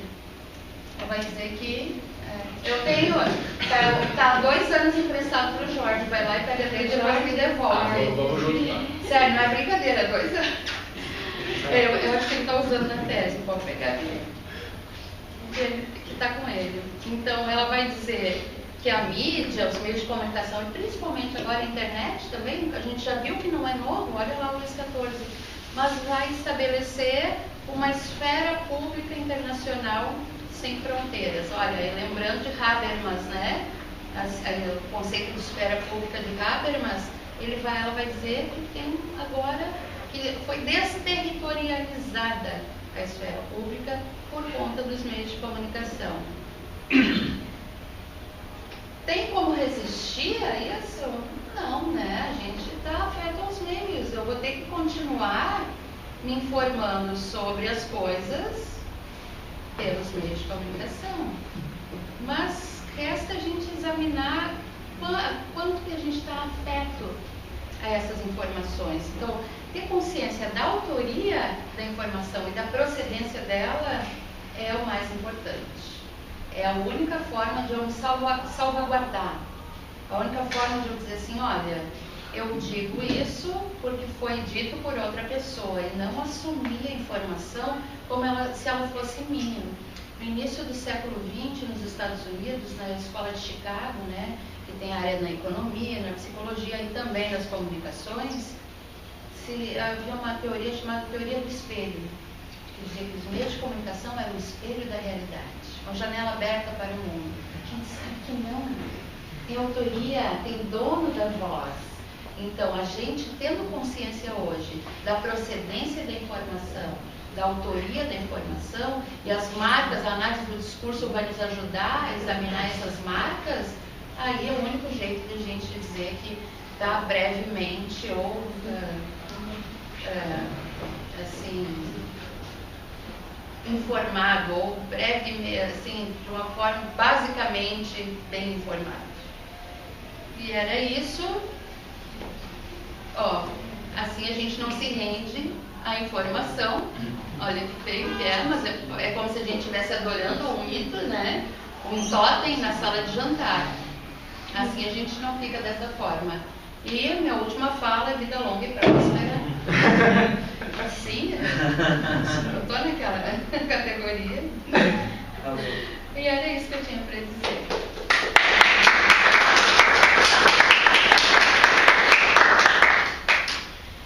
So, questions? Ninguém tem algo aí?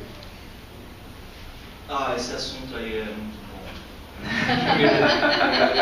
É a única coisa assim, que faz a gente tocar um pouco, né, na realidade, assim, quando a gente questiona informação através das novas mídias. Tem no Canadá uma agência que mostrou recentemente uma matéria que eles fizeram sobre imagens vindas da Síria. E eles compararam, assim, eles questionam até a teatralidade das imagens que chegam, né, porque você não vai ter a presença de diplomatas, repórter lá, você vai ter as mínimas, assim, você vai ter uma meia dúzia trabalhando. E às vezes é um sujeito que fez a foto e nem era repórter, nem tinha compromisso com meio de comunicação ou formação, né? Sim. Sabe que tem encenação em alguns lugares do Oriente Médio, né? Sim, a gente pega desde a Segunda Guerra, a gente pega, né, uma imagem icônica lá em Iwo Jima, tudo montado, bate de novo, faz de novo, sabe? É um estúdio de realidade ao mesmo tempo, né? E existem camadas dessa informação que pode tocar o público, pode chegar à opinião pública e ser assimilada, porque não basta chegar à opinião pública. A gente tem o Wikileaks, chega à opinião pública, é esfregado na cara da opinião pública e está dormente. No caso, assim, a gente pode comparar até com o novilínguo, né? A questão do novilínguo. É tratada de tal maneira que cria-se uma trava até para o entendimento. E não é só por parte da grande massa, não, é por parte dos que se dizem formadores de opinião, criando uma crosta em cima da realidade para transmiti-la de modo binário, de modo que ele, como formador de opinião, venha antes do que a própria verdade. Né? É complicado. Na academia, então, Deus o livre de ter uma opinião diferente do que eles pensam que é atribuída, né? Meu Deus. É bem ridículo mesmo. Lembra daquelas imagens daquele pai com 2 bebês no colo e tal? Não tinha sido montagem, não é o caso.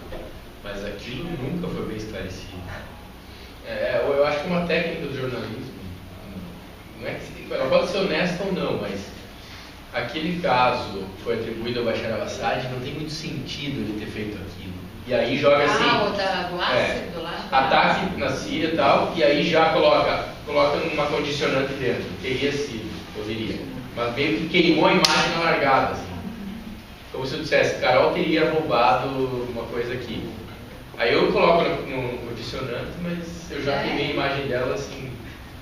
Não, o objetivo era esse. Depois que for inocente, pelo menos eu coloquei lá teria, poderia. Tem fotos que são de conflitos, de outros conflitos que são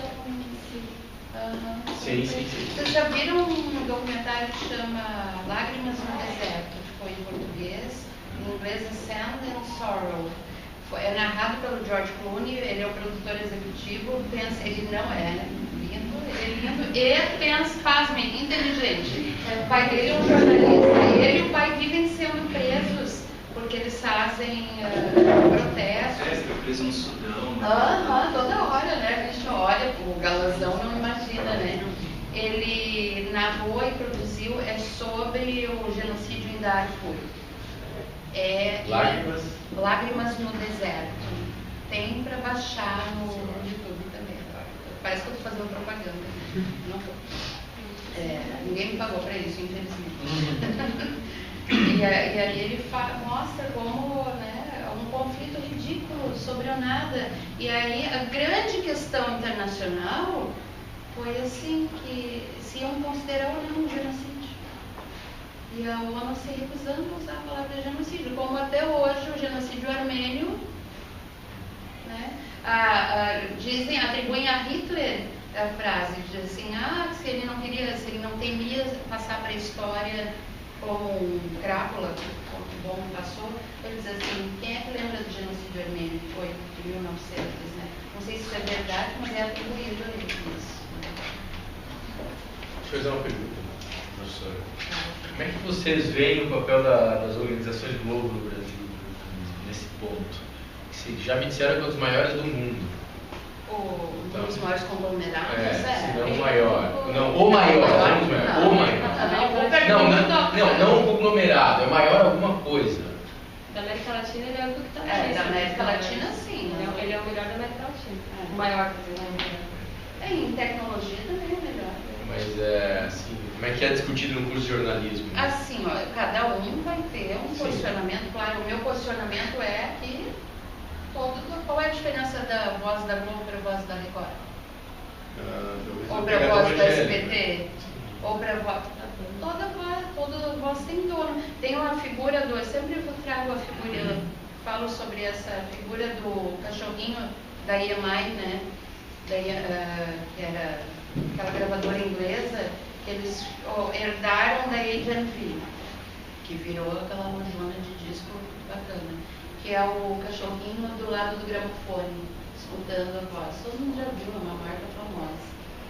E aí, disse, o que o cachorrinho está fazendo? Está ouvindo a voz do dono, está obedecendo a voz do dono. Toda voz tem dono. Na Globo tem os grupos de interesse que vão atuar, na Record, na CNN, em qualquer lugar. Não, vamos acabar com isso tudo, vamos fundar o nosso meio de comunicação, vai ser o nosso, né? Nosso posicionamento, a nossa voz, porque não existe, assim, a imparcialidade dos meios de comunicação, ela é um compromisso, a isenção, né? Ela é um compromisso que se estabelece, mas é um compromisso utópico, né? Não existe imparcialidade em situação alguma, né? Nem na ciência, nem na história, nem coisa nenhuma, né? Não existe essa imparcialidade, então não pode haver nos meios de comunicação. Por isso que eu terminei aqui falando, o mais importante é que eu saiba de onde veio, que interesses tem. É da Globo? Qual é a história da Globo? Que interesses eles têm nisso? Ok, porque vai ser assim que eu vou ter. Não, então por exemplo, agora se criou uma agência de notícias muito legal, que virou um portal ali em Santa Catarina, em Florianópolis, que se chama Catarinas. O que é o Catarinas? É um portal e uma agência de notícias que tratam as questões de gênero, principalmente sobre o feminismo. Bacana. Eles são melhores. Não é melhor que eu tenho outros interesses e eu tenho que ler o que eles fazem, entendendo qual é o interesse. Sempre vai haver um interesse. Agora, resta a gente se posicionar conscientemente se concorda com tudo ou com tudo é difícil. Discordar e concordar de tudo é difícil, né? Então, se concorda com a maior parte ou discorda da maior parte da procedência da informação que eles trazem. Então, o bom seria isso, a pluralidade, né? Não o monopólio, o oligopólio midiático. Isso que é ruim. No Brasil, a gente se ferra muito porque televisão e rádio são concessões do Estado. Para abrir uma televisão, tem que ter sacanagem política. Ele não tá mais gravando não, né? Tá. Fica à vontade. Tem que Mas ter, é vai só ver, fazer né? um sinal Tem assim, que ó. ter, Acho que não importa, tô nem né? aí, eu não tenho uma imagem a zelar. Já foi, já tempo, já. Não tô nem aí. Né? Não trabalho mais lá? Nunca foi, né? Não. Já trabalhei, não trabalho, mas nem quando trabalhava lá. Né? Sempre fui caruda, assim. E resta saber o quanto tu concorda, quanto que tu quer concordar com a putaria que acontece lá. Falando das origens da Globo, que tem que entender também, a própria Murdoch, na crise dos anos 90, comprou boa parte das ações da Globo, eles são praticamente donos da Globo. É da questão do Time Life, né? A relação com a Time Life, que então, a Globo teve durante o período da ditadura militar, né? A expansão. Aí faz lembrar muito além do Cidadão Kane, né? E aí a gente vê até um movimento de formação do poder da mídia, né? Tem o que chamam de quarto poder também. Eu ia falar sobre isso. O quarto poder, na verdade, o termo foi cunhado para dizer assim, que é um poder fiscalizador do Estado. É isso que nasceu. Tem o primeiro, segundo, terceiro, e a mídia seria um poder fiscalizador. E o próprio Inácio Ramonet, quando se torna assim, claro, que o quarto poder falhou nessa questão, ele propõe um quinto poder, que seja, num livro, num texto que eu não lembro agora não. Ele propõe um quinto poder que é o cidadão fiscalizando a mídia. O cidadão dizendo o que a mídia tem. Em alguns países funciona melhor. Né? Por exemplo, na Inglaterra, o esquema de agências reguladoras está na mão do cidadão, não na mão do Estado. Que nem aqui o Estado criou a agência reguladora que é apontada pelo Estado. É a raposa cuidando das galinhas, né? Lá não, lá está na mão do cidadão. Então, existem normas de como deve ser e é respeitado, senão se perde concessão mesmo. O galgar na mídia, né?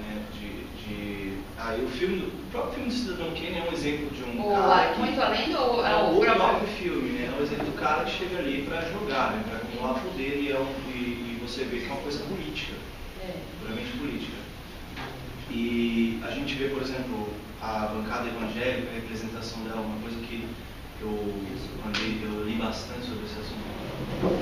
Todos esses espetáculos midiáticos que eles fazem em torno de aborto, de homossexualidade, de temas espinhosos, enquanto que o projeto sério que é aprovado é relação a espaço publicitário, isenção fiscal, seja... E esse falso debate se reproduz nos meios de comunicação que eles detêm, nas rádios e nas emissoras de TV, e acaba se reproduzindo em todos os lugares. Eu brinco que tenho sala de aula, que eu tenho bancada evangélica, eu dou aula de sociedade e cultura.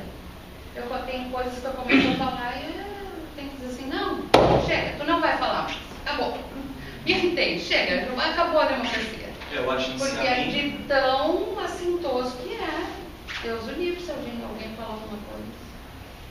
Quando eu fui falar que maternidade era socialmente, né, o conceito de maternidade era socialmente construído, não sei o que, meu Deus, quase apanhei da bancada evangélica.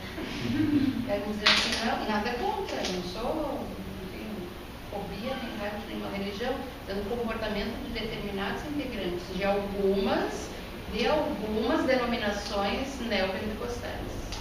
Algumas. Então, não, mas e os animais? Os animais às vezes comem seus filhotes, transam com eles. E aí, né? Também pode? Não, né? Desculpa, te atalhei aí. Sim, mas eu estou dizendo justamente isso. É uma questão que entra numa lógica pesada de mercado. Né? Você tem tentativas de mídia independente no Brasil. A última foi a mídia ninja. Foi questão de 3 meses para ser absorvido e sabe que eu sou finalizado. contra o nome mídia independente. Para mim não existe mídia independente. Exatamente. Você entra num vácuo mídia não, que é um buraco negro. Pode ser. Onde pega a informação? Em todos os lugares, inclusive no Mídia Ninja. Mas tendo consciência... então, pois é, né? É que nem a conversa que o Ricardo teve outro dia. Não é porque é independente, porque quebra padrões, uma coisa assim, que é melhor do que o outro. É verdade, isso aí. Pode ser uma informação tão ruim quanto uma informação do diarinho, por exemplo. Grande exemplo, desculpa aí, não tem nada contra. Dei aula para as meninas que são donas lá, tudo. Mas é um exemplo a não seguir, porque aquilo não é jornalismo, aquilo vai evidenciar o pior que o ser humano tem, vai estigmatizar as pessoas. E só tem graça o conteúdo do jornalismo quando não respinga em você, né? Então a gente só acha graça quando não é com a mãe da gente, o irmão da gente, com o conhecido. É uma lógica de Frankenstein. Claro, e aí o que acontece? Percebam, quando é com alguém conhecido da redação, não tem graça nenhuma. Quando morreu o irmão do Pianzo, lembra? Se jogou, tomou tanto goró, se drogou, tudo, se jogou do prédio. Ninguém disse já falou, pensa que é avião, que não. Cheio de cerimônia. Como assim? Cadê a graça? Então vamos fazer graça. É uma lógica de Frankenstein. Você cria algo na internet com um certo nível de tecnologia, seja escrito, seja impresso, e aquilo depois acaba te tocando, como indivíduo, te sugando daquela autonomia que se criou de destruição, de eliminação. Claro, a gente está falando aqui de geopolítica midiática. O que o Diarinho faz é o contrário. O Diarinho achata o cidadão.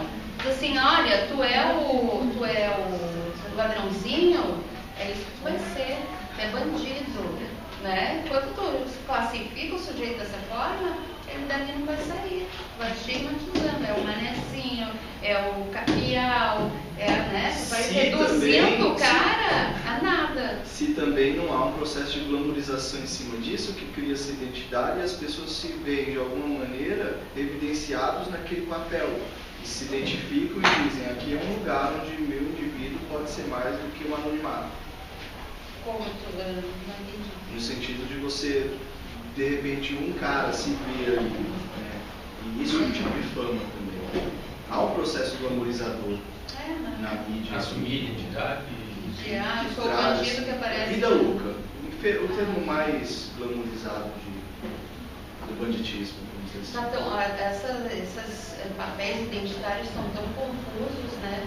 Foi tristemente notícia há pouco tempo aquele menino, todo mundo deu risada, o menino foi lá para dentro da Unimed, se fazer de médico e depois enlouqueceu. Ele já tinha tentado se fazer de enfermeiro, de várias coisas. Ele era cuidador de um paciente, de um amigo meu.